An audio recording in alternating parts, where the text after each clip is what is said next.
tahun 2000 yang merupakan tonggak masuknya Milenium 3, Fakultas Teknologi Informasi Universitas Budi Luhur memiliki komitmen untuk menghasilkan tenaga profesional di bidang informatika dan komputer yang berbudi luhur, inovatif, dan beradaptasi terhadap teknologi agar mampu bersaing di pasar global.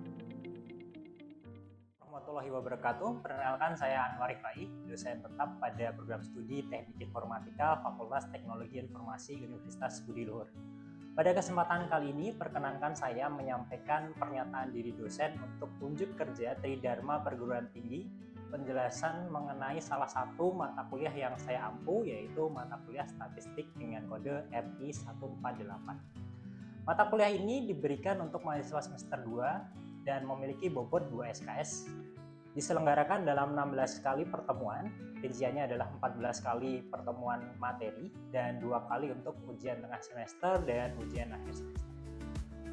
Statistika merupakan mata kuliah dasar yang bertujuan untuk membekali mahasiswa dalam memahami, mengolah, dan menganalisis data kuantitatif, serta mampu mengaplikasikan konsep-konsep statistika untuk menjawab permasalahan yang relevan dalam bidang teknologi informasi.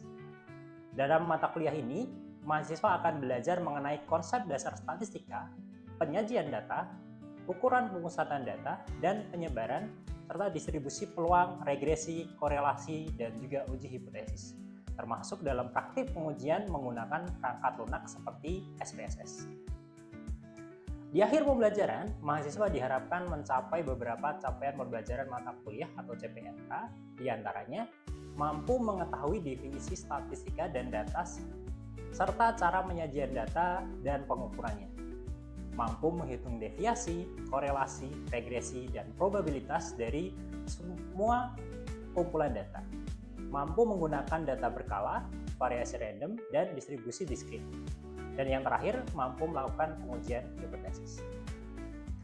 Capaian ini juga berkontribusi pada pencapaian CPL program studi, diantaranya CPL 3, 7, dan 12, yaitu menguasai pengetahuan teoretis di bidang ilmu komputer dan mampu menerapkannya, memiliki kemampuan untuk memotivasi dan mengarahkan tim berkolaborasi dengan orang lain dari berbagai latar belakang, serta mengatur diri untuk mencapai tujuan, dan yang terakhir, mampu menerapkan algoritma pembelajaran mesin. Proses pembelajaran dilakukan secara tatap muka, namun didukung penuh oleh e-learning Universitas Budi Luhur yang berfungsi sebagai media pengayaan, distribusi materi, pengumpulan tugas, dan juga quiz daring. Dalam proses penyampaian atau delivery, saya menerapkan pendekatan pembelajaran yang berpusat pada mahasiswa seperti problem-based learning dan project-based learning yang dilengkapi dengan praktik langsung menggunakan SPSS. Materi yang disampaikan menggunakan referensi-referensi terbaru berupa buku dan jurnal guna menyesuaikan dengan kebutuhan penggunaan statistika dalam bidang ilmu komputer saat ini. Materi berusaha saya sampaikan secara interaktif melalui studi kasus, simulasi data nyata, dan aktivitas kolaboratif. Saya juga memanfaatkan media pembelajaran digital seperti video penjelasan, SPSS, serta alat bantu refleksi dan evaluasi seperti Mentimeter, Padlet, dan juga Quizzes.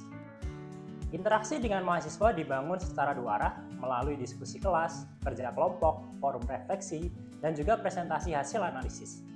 Saya juga mendorong mahasiswa untuk aktif bertanya dan merefleksikan proses pembelajaran secara terbuka. Sistem penilaian dalam mata kuliah ini mencakup penilaian formatif berupa tugas individu dan kelompok, partisipasi dalam kelas, serta kuis interaktif. Di akhir semester, mahasiswa akan mengikuti penilaian sumatif melalui UTS dan juga UAS. Semua penilaian mengacu pada indikator capaian belajar yang telah tertuang dalam RPS. Untuk bobot penilaiannya, nilai tugas 30%, nilai UTS 30%, dan nilai UAS 40%. Dengan sistem pembelajaran ini, saya berupaya untuk menjaga kedisiplinan pelaksanaan perkuliahan, menciptakan suasana belajar yang aktif dan menyenangkan, serta memberikan keteladanan dalam hal sikap, integritas, dan penggunaan teknologi yang relevan. Selanjutnya, mari kita simak salah satu proses pembelajaran saya, yaitu pada pertemuan ke-13 dengan topik uji hipotesis one sample test menggunakan SPSS. Wassalamualaikum warahmatullahi wabarakatuh. Baik, bismillahirrahmanirrahim. Assalamualaikum warahmatullahi wabarakatuh. Waduh, udah pada lemes. Selamat sore semuanya. Gimana? Masih semangat nggak? Oke, hari ini kita akan melanjutkan kuliah kita. Jadi hari ini kita sampai di pertemuan ke-13 ya. Kalau di pertemuan lalu kita kan bahas apa kemarin kita? Hipotesis ya. Masih pada ingat nggak tentang hipotesis? Masih? Oke. Saya cek loh nanti. Oh ya, kemarin saya juga minta teman-teman untuk belajar tentang uji hipotesis yang masih awal ya, tentang uji T. Ayo, pada belajar nggak? Belajar nggak? Oke, saya cek ya teman-teman ya. Nah, jadi, sorry. Nah, di sini saya ada menti ya, teman-teman ya. Silahkan coba diisi dulu. Saya mau ngecek kalian benar-benar baca yang saya minta kemarin atau enggak nih. Oke. Oke, wah cepet-cepet banget nih langsung isinya. Ya, di sini ada beberapa yang sudah ngisi. Apa yang kalian ketahui? Pertanyaan saya, apa yang kalian ketahui tentang uji T? Di sini ada yang merupakan salah satu uji hipotesis. Benar ya, tapi bukan itu yang saya maksud. Oke. Uji T adalah uji hipotesis. Oke, one sample t-test digunakan untuk menentukan. Oke, ini udah bacanya sampai one sample t-test. Yang ini ada yang uji T adalah teknik statistika. Oke, ada yang belum baca pasti kan. Baik, saya udah lihat overall dari yang kalian tuliskan. Berarti beberapa ada yang sudah baca. Kalau saya lihat dari jawabannya, tapi beberapa ada yang mungkin baru sekilas-sekilas ya teman-teman ya. Nah, saya akan overview dulu. Jadi sebenarnya uji T, teman-teman, itu ada 3 macam untuk uji yang sederhananya. Nah, yang pertama ada one sample t-test, kemudian ada paired sample t-test, sama independent sample t-test. Buat teman-teman yang udah baca, ya yang belum baca juga boleh. Ayo, kira-kira apa nih? Kalau one sample t-test, paired sample t-test, sama independent sample t-test ini bedanya apa? Ada yang masih ingat nggak? Ada yang masih ingat, teman-teman? Atau sudah baca belum? Sudah baca tapi masih lupa Pak gitu ya. Ya udah nggak apa-apa.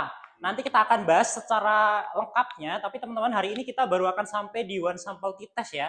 Secara umumnya perbedaannya dari one sample t-test, paired sample t-test sama independent sample t-test apa? Jadi kalau one sample t-test teman-teman, kita akan membandingkan suatu nilai dengan nilai yang sudah ada. Nah, kita akan uji itu nanti dengan uji T. Kalau paired sample t-test, kita akan bandingkan satu kelompok yang sama, tapi biasanya dia pakai pretest sama post-test, terus nilainya kita bandingkan. Kalau independent sample t-test, seringkali kita pakainya 2 kelompok. Nah, dari 2 kelompok ini kita bandingkan mana nanti yang kira-kira lebih baik dari kelompok yang lain. Intinya seperti itu ya teman-teman ya, untuk uji T. Nah, hari ini kita akan fokus ke one sample t-test. Sehingga tujuan kuliah kita hari ini, yang pertama, saya harapkan nanti setelah mengikuti kuliah ini, teman-teman mampu menjelaskan konsep uji hipotesis one sample t-test. Dan juga mampu menerapkan gimana cara menguji hipotesis itu menggunakan SPSS ya untuk one sample t-testnya. Gimana semuanya udah siap untuk belajar hari ini? Ready ya? Oke, teman-teman, lebih enak kalau kita mulai dari suatu permasalahan ya. Jadi gini, one sample t-test tadi saya sudah sampaikan, dia ini digunakan untuk menguji suatu nilai rataan dengan nilai yang sudah ada atau yang sudah ditetapkan gitu kan. Nah, saya punya kasus seperti ini teman-teman. Jadi seorang peneliti ini itu ingin menguji, intinya dia ingin menguji apakah rata-rata suatu nilai dari suatu kelompok itu lebih baik atau enggak dibandingkan dengan nilai kalau dulu waktu sekolah itu gampangnya KKM-nya gitu. Berarti ya, 75 itu kita anggap sebagai KKM-nya. Nah, peneliti ini mau membandingkan gimana caranya. Nah, kita akan pakai si one sample t-test, teman-teman. Nah, one sample t-test itu apa? One sample t-test itu intinya kita akan membandingkan rata-rata sampel dengan rata-rata nilai yang sudah ada. Jadi pedoman suatu nilai yang sudah ada. Baik nanti kalau kalian ini mengujinya secara manual maupun menggunakan SPSS.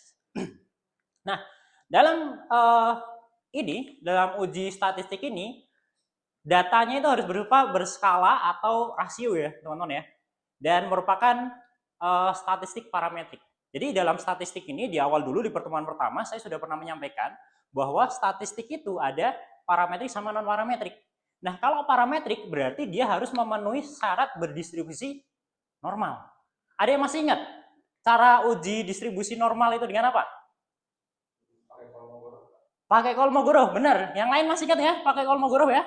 Nah, nanti kita juga akan coba untuk uji dulu. Jadi data itu harus normal dulu teman-teman. Baru nanti kita bisa uji dia dengan one sample t-test. Nah, syarat utamanya itu. Berarti nanti jangan lupa untuk diuji normalitasnya dulu ya.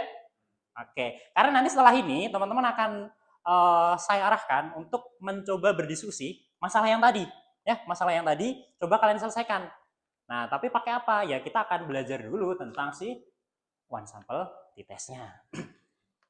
Cara nguji one sample t-test sebenarnya tidak rumit nih.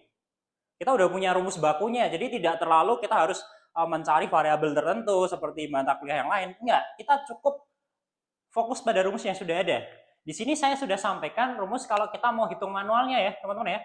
Di sini ada T. Jadi nanti kalau mau uji yang paired sample t-test sama independent sample t-test tentu rumusnya berbeda ya.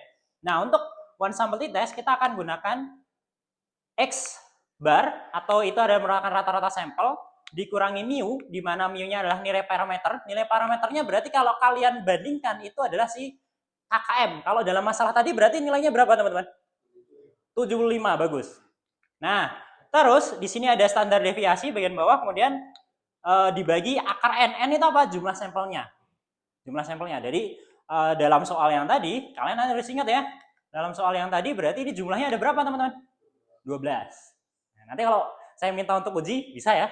Nah, kemudian kalau kita pakai SPSS, semuanya udah siap ya SPSS-nya ya, udah ready ya teman-teman ya.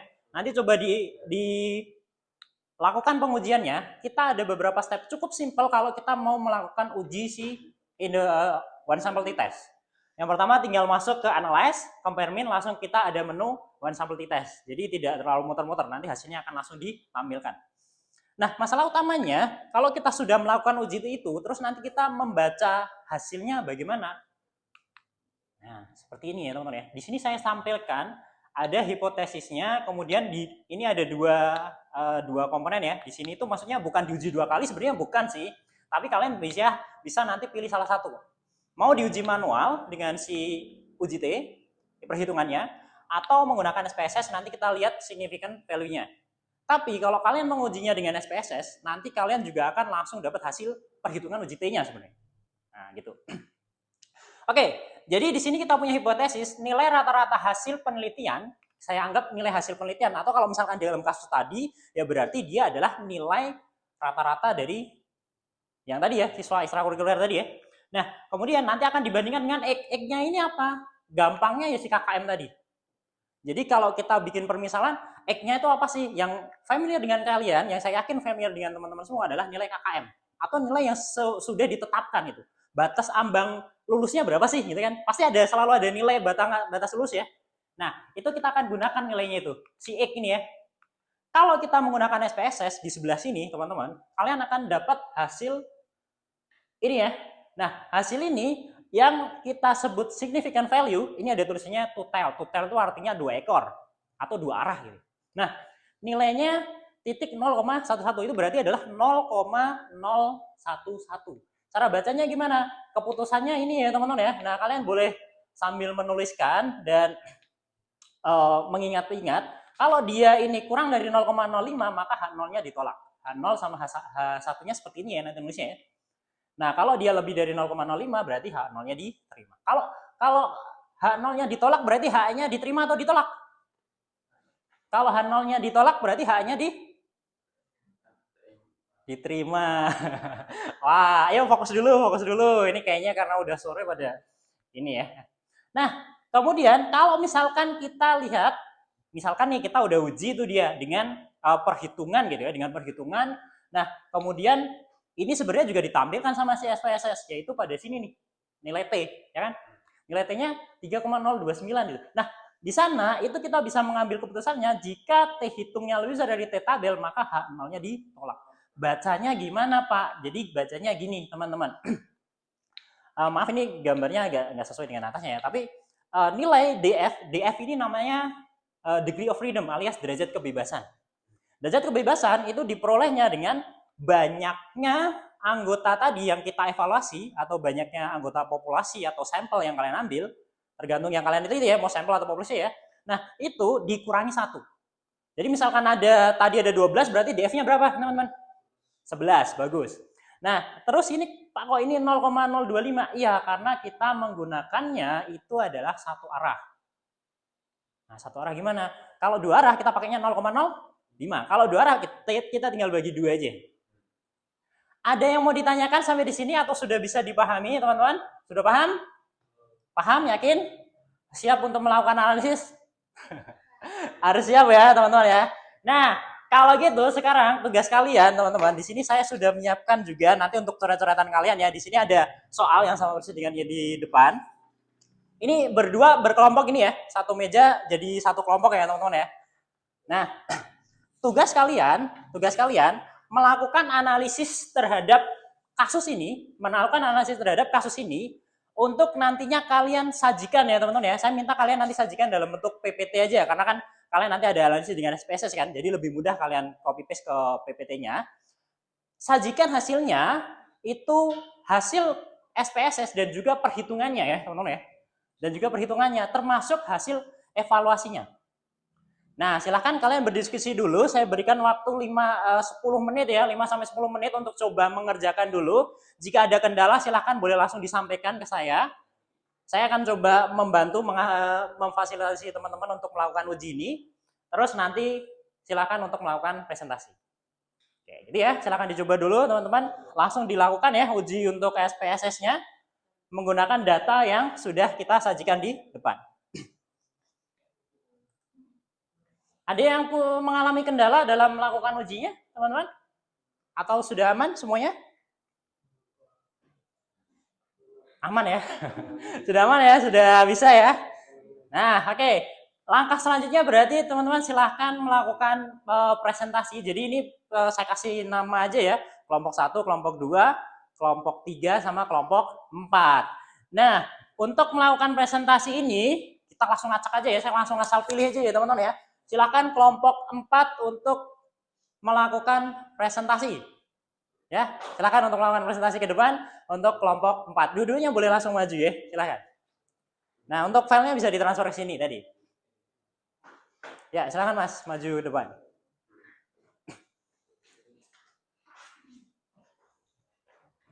Ya, silakan Mas, yang itu duduk sini. Nah, filenya taruh situ ya. Oke.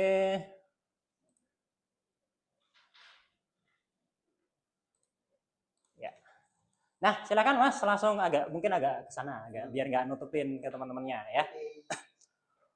Assalamualaikum warahmatullahi wabarakatuh. Kami dari kelompok 4 dengan saya Jonas Kalimov dan saya Freddy Saputra.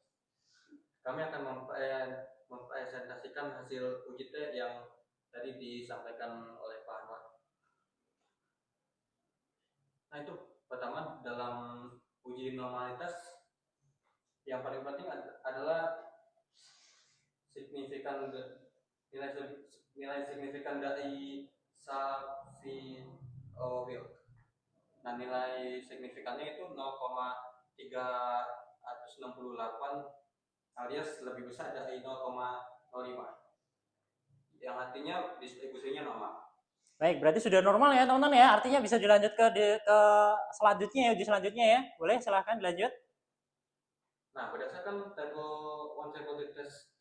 one sample test yang ada di output SPSS yang saya coba, itu nilai signifikan yang detailnya yang paling penting adalah 0,011 alias lebih kecil dari 0,05. Nah, ini yang saya bilang 0,011 itu lebih kecil dari 0,05, yang artinya H0 itu ditolak dan HA itu diterima. Oke, baik. Cukup ya Mas ya. Nah, ada yang mau didiskusikan dulu dari teman-teman terkait hasil presentasinya dari kelompok 4? Ada yang mau ditanyakan atau dievaluasi? Ya, silakan Mas. Apa tuh? Menurut saya sih untuk penyajian presentasi sudah benar-benar. Betul. Ya, tadi kita udah evaluasi benar ya teman-teman ya. Normalitasnya sudah oke, hasil significant value-nya juga sudah benar, perhitungannya dia kurang dari 0,05. Nah, berarti dia sudah sesuai, HA-nya diterima. Terus yang mau disampaikan? Tapi ada beberapa hal yang belum lengkap, Pak. Oh, belum lengkap. Analisis perhitungan manual belum ditampilkan. Oke, bagus. Ya, gitu ya teman-teman ya. Memang ini sudah benar tampilannya dari kelompok 4 sudah benar. Nah, berarti kelompok 3 mau menambahkan ya. Oke, kalau gitu kita beri aplaus dulu untuk kelompok 4. Terima kasih banyak kelompok 4. Silakan kembali ke tempat. Nah, silakan kelompok 3 untuk menambahkan hasil presentasinya.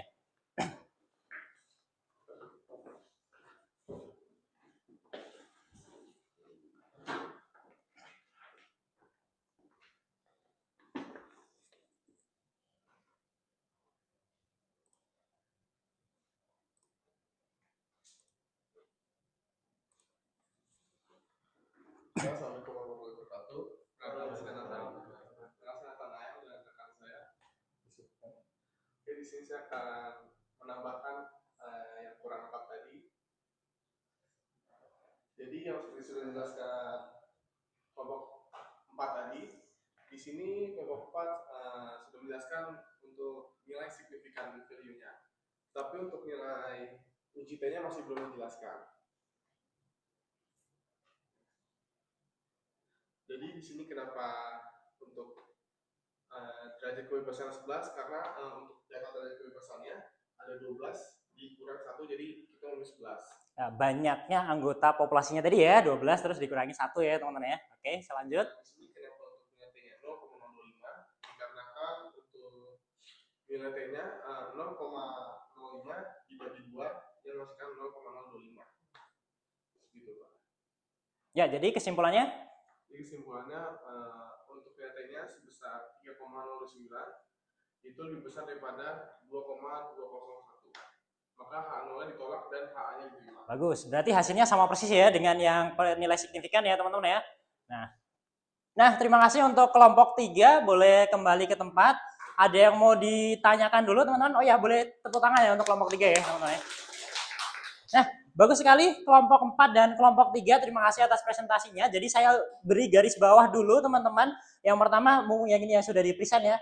Jadi benar ya yang disampaikan tadi dari kelompok 4 dan juga kelompok 3 yang kita lihat lebih ke nilai T sama signifikan value-nya.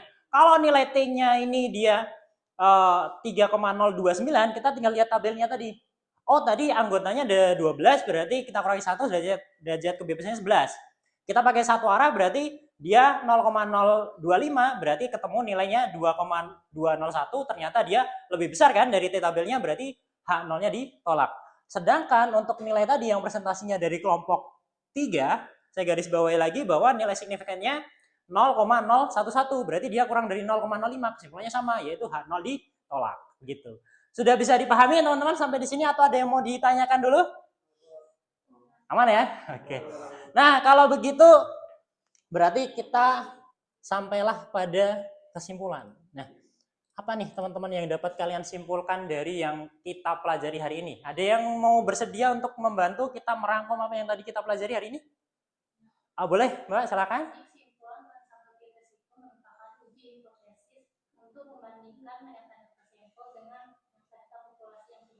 Bagus, jadi dia untuk membandingkan suatu sampel dengan suatu nilai yang bukan rata-rata populasi, tapi suatu nilai yang sudah ditentukan gitu ya. Atau ada yang mau menyempurnakan? Ada yang mau menyempurnakan? Silakan. Ya, silakan, Mbak.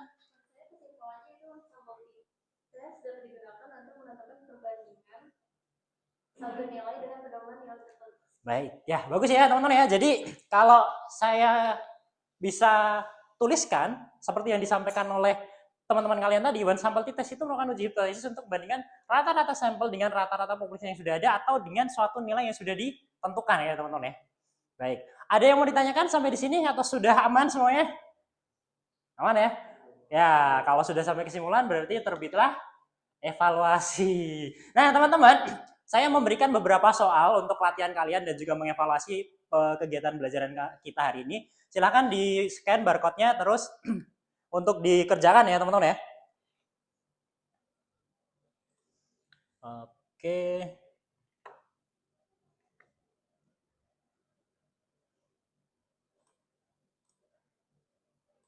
Nah, ini hasilnya. Ayo, sudah pada ngisi belum? Yuk coba diisi dulu, saya beri waktu. Ada beberapa soal ya mengenai hasilnya.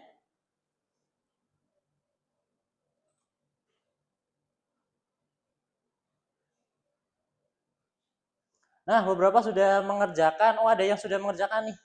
Wah, Mas Erik belum menguasai. Berarti nanti harus dipelajari ulang ya setelah ini ya teman-teman ya. Oke, yang lain silahkan sambil mengerjakan. Nggak apa-apa, nanti kita akan evaluasi kembali buat teman-teman yang mungkin masih ada kendala atau ada yang masih belum paham, boleh juga untuk ditanyakan ya teman-teman ya. Nah, kemudian saya juga minta demi keberhasilan perkuliahan kita selanjutnya teman-teman, saya minta untuk teman-teman melakukan refleksi terhadap kuliah yang sudah kita lakukan hari ini. Nah, silakan teman-teman scan untuk barcode-nya dan melakukan evaluasi. Evaluasinya apa, Pak? Kuliah kita hari ini gimana sih? Apa yang menurut teman-teman perlu kita tingkatkan untuk kuliah kita selanjutnya gitu ya. Nah, jadi hasil refleksi teman-teman nanti akan jadi pedoman saya untuk melakukan kegiatan perkuliahan selanjutnya. Ada yang bilang sudah baik, ada yang pembagian kelompoknya dibagi sederhana. Oh iya, tadi saya langsung bagi gitu ya. Oh iya, nggak apa-apa. Nanti untuk kedepannya saya harapkan kita akan bisa lebih baik lagi. Begitu ya teman-teman ya. Terima kasih banyak atas masukan yang diberikan. Dan terakhir jangan lupa saya masih memberikan satu penugasan teman-teman. Diharapkan nanti teman-teman mencari suatu data real untuk kalian coba uji hipotesisnya ya teman-teman ya dengan independent sample t-test. Itu aja tugasnya ya. Jadi untuk datanya bebas. Ada yang mau ditanyakan terkait penugasannya? Ada? Nggak ada ya. Nah kalau tidak ada, saya rasa cukup untuk perkuliahan kita hari ini. Terima kasih banyak teman-teman atas perhatian yang diberikan. Semoga pembelajaran kali ini dapat bermanfaat untuk teman-teman semua dan juga untuk kita semua. Kita akhiri. Wassalamualaikum warahmatullahi wabarakatuh.